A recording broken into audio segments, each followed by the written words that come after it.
a very interesting person. The name of her talk is actually called The Irony of Opportunity. It's interesting how we always think that things are right in front of us, but doesn't the magic come from the sides? The irony of opportunity. I think it's a great, she talks a lot about curiosity, to be curious about what else is there besides what we think, right? Karen, I think 37 years as a litigator, 30 years on a radio personality on, I think, WGN. What's interesting about Karen, and she's pre-selling a book right now called Killing Time. Karen was actually the defendant for John Wayne Gacy, one of the most renowned serial killers out there. And I know that probably sits differently in many of your stomachs. But this woman has an amazing story, and what she's gonna do is she's gonna come out here and drop that concept of the irony of opportunity. So pay attention and leave this talk with some information that's gonna help you share your story with the world. So let's get Karen Conti out here. There she goes. Go for it, sweetie. Very well dressed, I might say. Nice to see you. In the 1970s, John Wayne Gacy killed 33 young men and boys and buried most of them underneath his house, about 14 miles away from here in Norwood Park. He was arrested in 1979 and convicted and sentenced to death. I was in high school at the time. Flash ahead 14 years, now I graduated from college. I'm a lawyer, a very inexperienced lawyer. And I heard on the radio, John Wayne Gacy is going to be executed in 7 months. I said to myself, John, I wonder how he's feeling about that, as if I were on a first-name basis with him. A week later, I was. I got the call that John Gacy was interested in hiring me to handle his death row appeals. And I was fascinated. I said, of course, I'll go down and talk to him. I'm not going to commit to anything. Why did I do that? I was curious.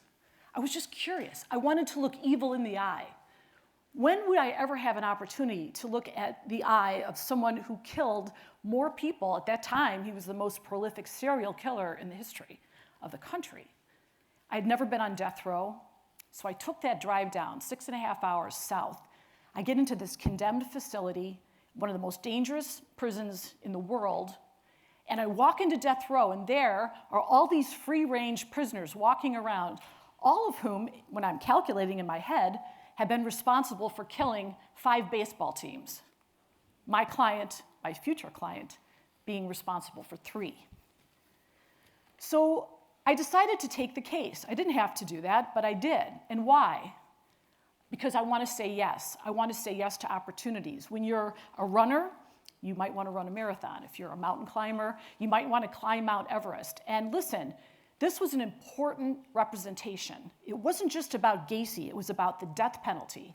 And I have always been against the death penalty, even for someone as horrible and evil and sociopathic as John Gacy.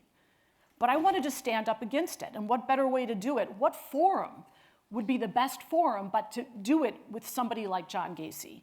And I wasn't doing it just for him. I was doing it for all the other people on death row across the country who may have arguments of actual innocence, of racism, of poor counsel because of their financial situation.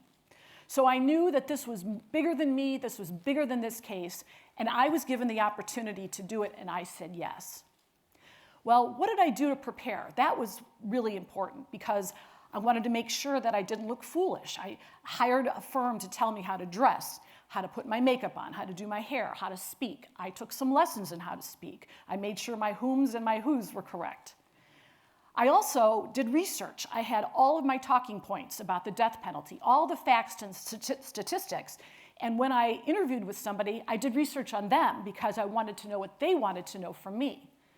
And I think I conducted myself professionally, with grace and in dignity, and I think I stood up for the cause as best I could. What happened was 7 months of me representing this horrible person. The backlash was amazing. I had death threats, bomb threats. Neighbors protested. I was kicked out of a restaurant. I had even judges shun me and say, why are you doing this? It was horrible. My clients quit me. I donated about $250,000 of my time to this cause. And at the end of it, spoiler alert, Gacy was executed On May 10th, 1994, I didn't buy him one day. I lost the case. So what happened afterwards was interesting. All of the people who shunned me are now saying, gosh, how did you do that? Why did you do that? Hey, but what was he like? I want to know all about it. I want to hear all about it.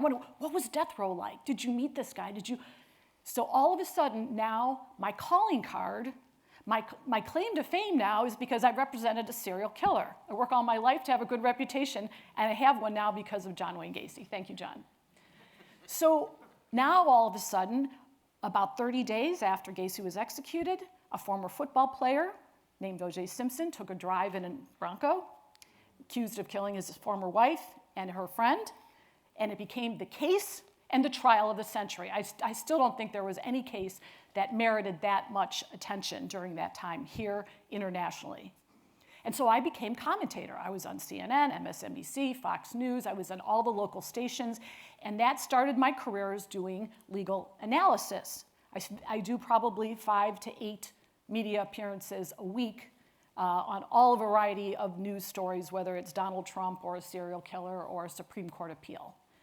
I was given a radio show by a local station. They liked the way I was interviewed, so now they say you can host your own show. So for 30 years, I've hosted radio shows in Chicago. It was good for my business as a lawyer. Why? Why in the world? Well, they say, hey, you know what? If you tried that hard for that scumball, think how you're going to advocate for me. Look at her. She's out there. She's gutsy. Stupid, probably, but gutsy. So all of a sudden, my business explodes. My dean for my law school came and said, I want you to be a professor and teach the death penalty. I said, that's like the captain of the Exxon Valdez teaching boating safety, but okay, I'll do it. And all of a sudden, now I'm a professor, and I've done that for 20 years. So what happens is I associate myself with this cause, and all of a sudden, I'm catapulted into a different place. And being that I have a creative side of me, like all of you do, my law practice wasn't really doing that for me. So now that when I have all these other things that I'm doing, it really makes me fulfilled. That creativity, that promoting something besides what your clients are doing has really made my life just so much better and so much more fulfilling. So I guess I want to say this. I want to have a few bullet points for you with some takeaways, and I have them. They'll be sitting on my table outside in case you don't remember them. But I want to say the first thing that you should do is never give up on your dreams, okay? People will tell you, hey, you're a good lawyer, you're a good teacher, you're a good policeman, you're whatever you are. Why would you want to do this? Why would you want to write a book? That's just outside your... No. Commit to doing what you want to do and do something every day in forwarding that goal. Even if it's just calling someone, even if it's just talking about it or doing some research, do one thing a day. And you should always say yes to everything. Say yes to everything unless it's going to hurt you. Because if it's out of your wheelhouse, take that challenge, prepare for it, and do the best you can. Stay curious, curiosity. There's a book called Curiosity by, I think it's Ian Leslie. Read it. We are all born with innate curiosity, but many of us lose it when we get older because we don't want to go out of our comfort zones. We don't want to take that hard trip. We don't want to meet that person who doesn't agree with what we have to say. Do it. Read a newspaper article you're not interested in. Take a trip to a place you never thought you would. Talk to that person that you think you have nothing in common with. When you do those things and you step out of it, you're going to find yourself in a place that's really interesting, and it's going to promote that creativity that you all have.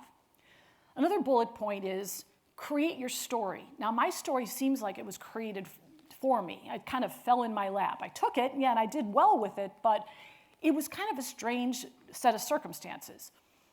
Everyone here has a story. Last night, I met somebody who adopted a child and went down to South Africa to live for a year and a half to adopt that child. What a story, right?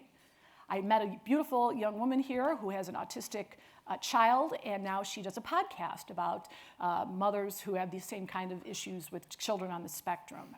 That's your story. If you don't think you have a story, ask a friend, maybe not a family member, because family members kind of put you on that shelf. Ask a friend and say, what is my story? What do you think about me is unique? You might get an answer. And if you don't think you have something unique, create it. Volunteer, do something bizarre. Step out of your comfort zone and make that your story. And then prepare. You're never going to be the smartest, you're never going to be the best looking, you're never going to be the most articulate, but you can be the most prepared. And once you're prepared, you have confidence. So you do your research, you take those classes, learn, make sure your grammar is good, take some writing courses. You can do this cheaply, there's so much online, and prepare yourself for whether it's a move to a next career or a side hustle that's going to make your life happy. The last thing is to connect with people. You have to connect with people. I hate the word networking. It sounds so contrived and like, oh, I have to go networking now. No, it's socializing. You're out at the grocery store, you're out at the gym, you're picking your child up from school, you're talking to someone, hey, I have a podcast. You want to listen to it? It's really going to be interesting. Would you want to be on my podcast? Hey, and by the way, when you're trying to ask somebody for a favor, offer a favor. What can I do for you? What do you do in your free time? Oh, I can help you with that. Offer something of yourself, and listen, people want to help you, especially if they like you. If they don't want to help you, they're probably not your friend. But you need those connections, and those people will take you to the next level. So, I have a book out next month called Killing Time with John Wayne Gacy. It's defending America's most evil serial killer on death row. I'm really excited about it. I'm very pleased. I have Sister Helen Prigine from Dead Man Walking has been an endorser of it. And so I'm very, very happy. But I would love you all, I'm asking you, this is what I'm doing. I'm connecting with you and I'm asking you. I would love for you to buy my book. I would love for you to review it on Amazon. Share it with your friends, maybe to put it on social media. If you have a podcast, I'd love to talk on your podcast. If you have something to say on my radio show on WGN, call me. I'll be happy to put you on if it fits within my format. If not, I have plenty of friends in the media who might be able to use you. So we're networking. Not really. We're socializing, right? And so this is good. And the only other thing that I can say to you is that if you need a good lawyer and you have a speeding ticket, you can come to me and I'll make sure you don't get the death penalty. Thank you. Thank you. You did great. Thank you. And I loved what you said about following your dreams, because that's what I want to do.